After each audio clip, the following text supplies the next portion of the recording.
La faim et la soif de Dieu, pourquoi?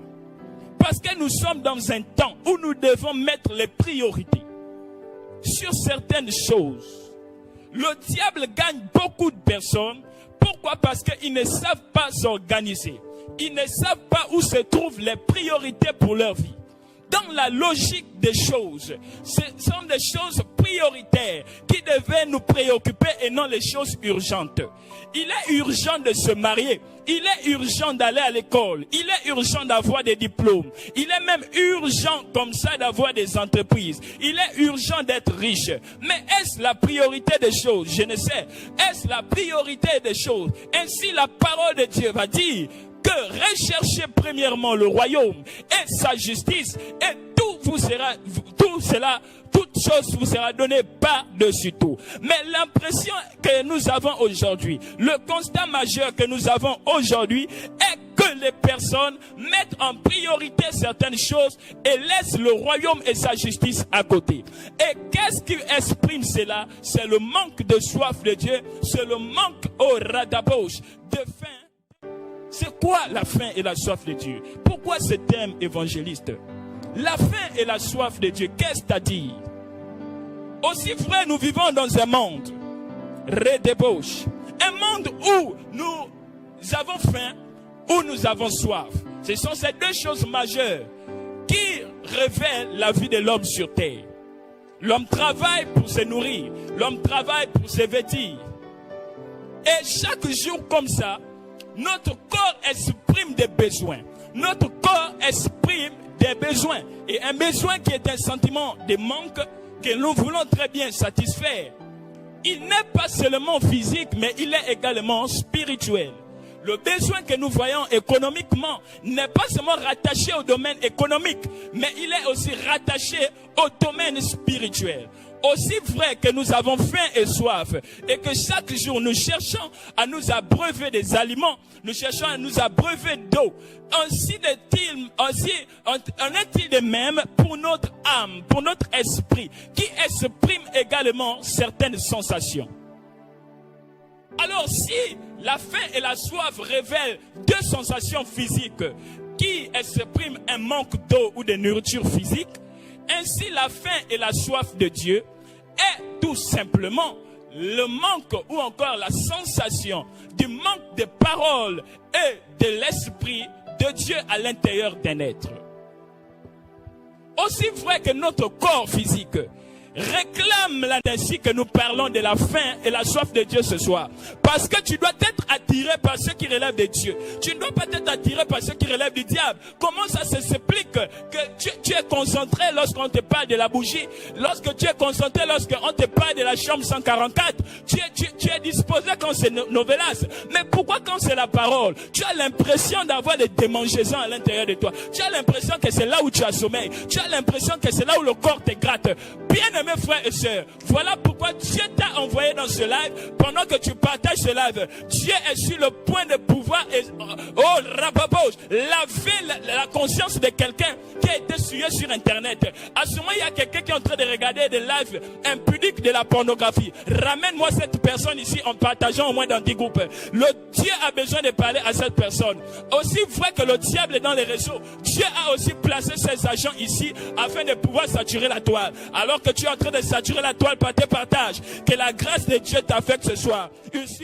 Et la soif de Dieu, disais-je, est tout simplement, pour ceux qui écrivent, est tout simplement une sensation déclenchée par l'absence de la nourriture qui est la parole de Dieu. Selon Matthieu 4,4, il dit, l'homme ne vivra pas de pain seulement, mais de toute parole qui sort de la bouche de Dieu. L'homme ne vivra pas de pain seulement, mais de toute parole qui sort de la bouche de Dieu. Donc cela révèle que l'homme se nourrit physiquement, mais il se nourrit aussi spirituellement. Et s'il ne se nourrit pas spirituellement, normalement il doit être censé avoir faim de la chose qui le nourrit spirituellement parlant. Donc la faim et la soif de Dieu sont des sensations déclenchées par l'absence de la parole, donc de nourriture spirituelle qui est la parole de Dieu, la méditation de sa parole qui est le Saint-Esprit qui représente l'eau de vie. Et bien aimés frères et sœurs, beaucoup aujourd'hui ont perdu la foi.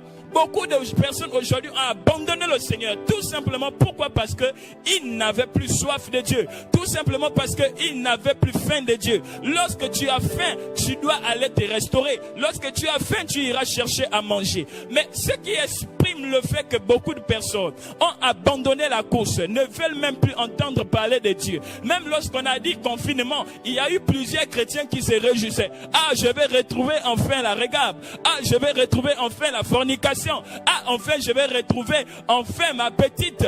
Eh, bien-aimé frère et soeur, il a perdu l'expression de la faim et la soif de Dieu. Toi, le frère qui était zélé, toi, la soeur qui était zélée, on te voyait à 6 heures même à l'église. À tes débuts, tu ne pouvais pas rater quelque chose. Mais aujourd'hui, qu'est-ce qui se passe? Même si c'est l'heure du culte, tu préfères aller en retard, mais suivre Novelas.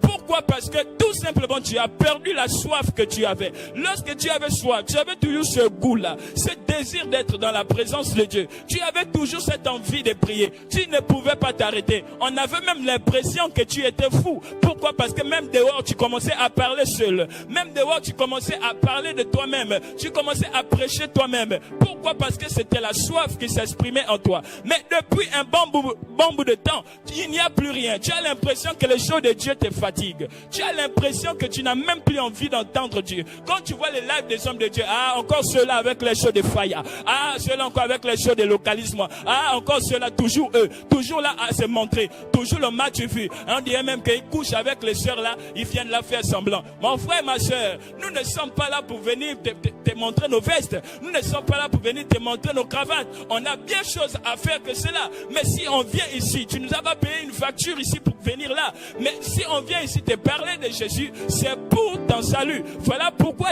dès d'entrée de jeu, j'ai parlé des priorités et des urgences. L'urgence pour toi, c'est que tu trouves le mariage. L'urgence pour toi, c'est que tu enfantes. L'urgence pour toi, c'est que tu puisses être guéri. Mais moi, je viens te présenter la priorité des choses. La priorité des choses, c'est que tu puisses aller vers Dieu. La priorité des choses, c'est que tu puisses connaître Dieu. Car la Bible déclare, ceux du peuple qui connaîtront leur Dieu agiront avec fermeté.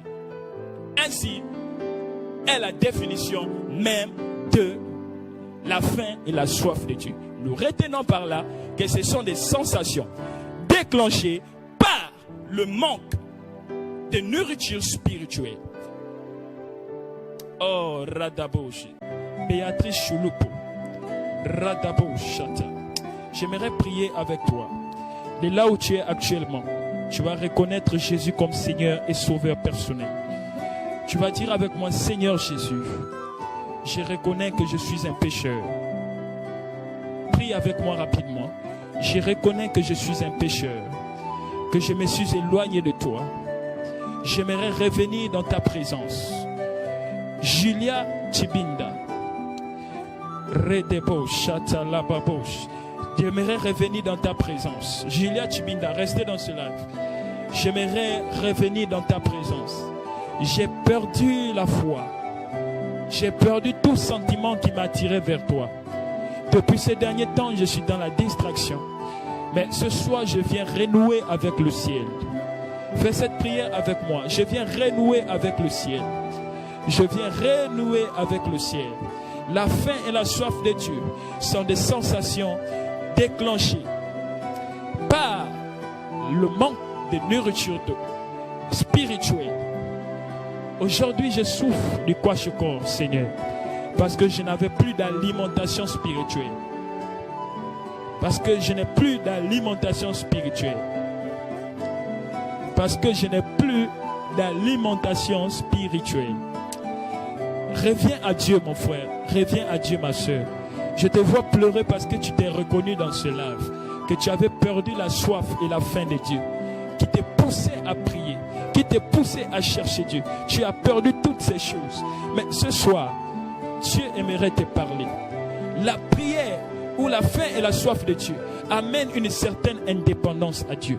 Tu vas toujours reconnaître en toi que tu es incapable, que tu ne peux rien, que tu es incapable, que tu ne peux rien. Quand tu as soif de Dieu, tu auras marre de la routine.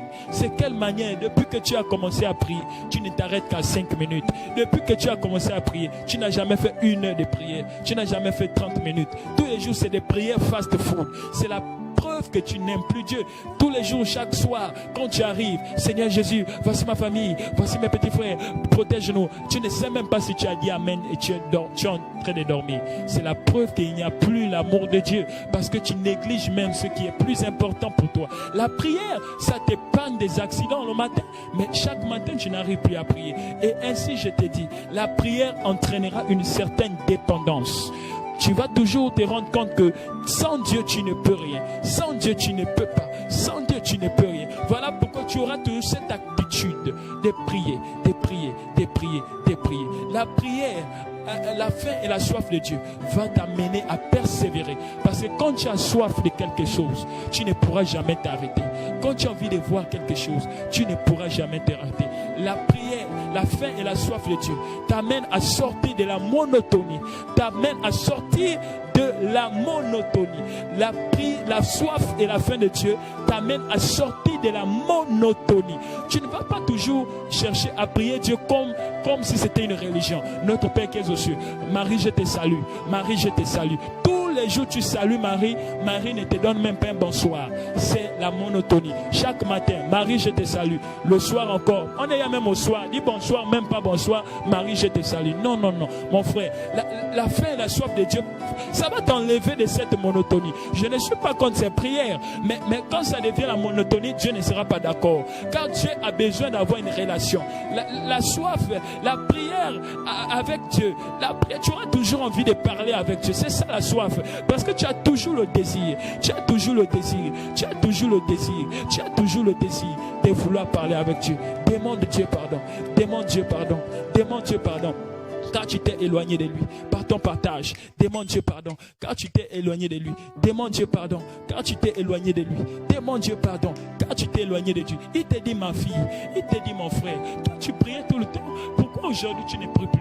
Parce que depuis un bon bout de temps, il y a des gens qui ont juré que Seigneur, je ne dois plus te servir parce que ton petit frère est mort, parce que ta petite soeur est morte, parce que tu as prié une seule fois et la personne est partie. Mais j'aimerais te donner une petite histoire dans la Bible. Il y a un homme qui avait la double portion d'Élie, mais il s'est retrouvé devant une situation. La jeune fille ne voulait pas se relever. Il a prié. La jeune fille ne voulait pas se relever. Il était obligé de dormir sur la jeune fille.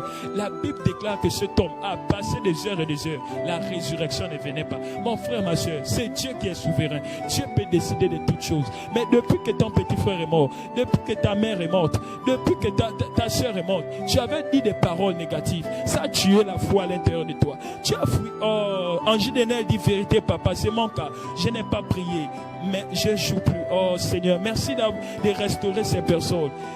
Merci de restaurer ces personnes. Monsieur Radabo Chata, Monsieur Loïc Ambouré, Labradabouche.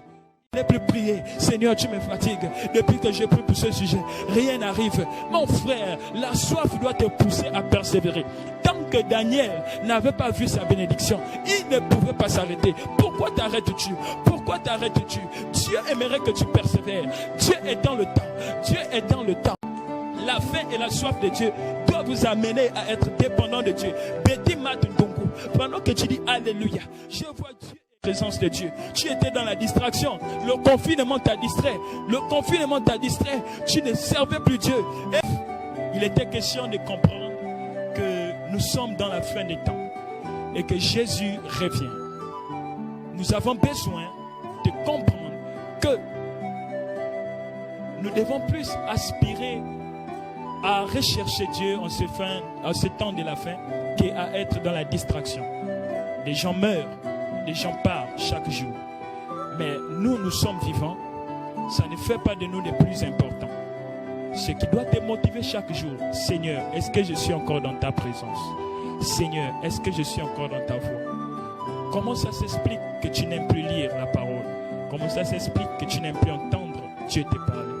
C'est parce que quoi? Tu as perdu la soif et la faim de Dieu.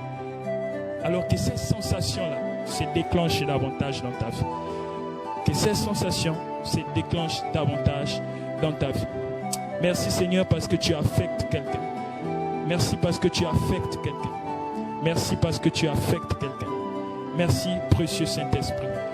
Merci que la grâce soit rendue à Dieu. Que toute la gloire, les honneurs soient à Dieu seul ce soir.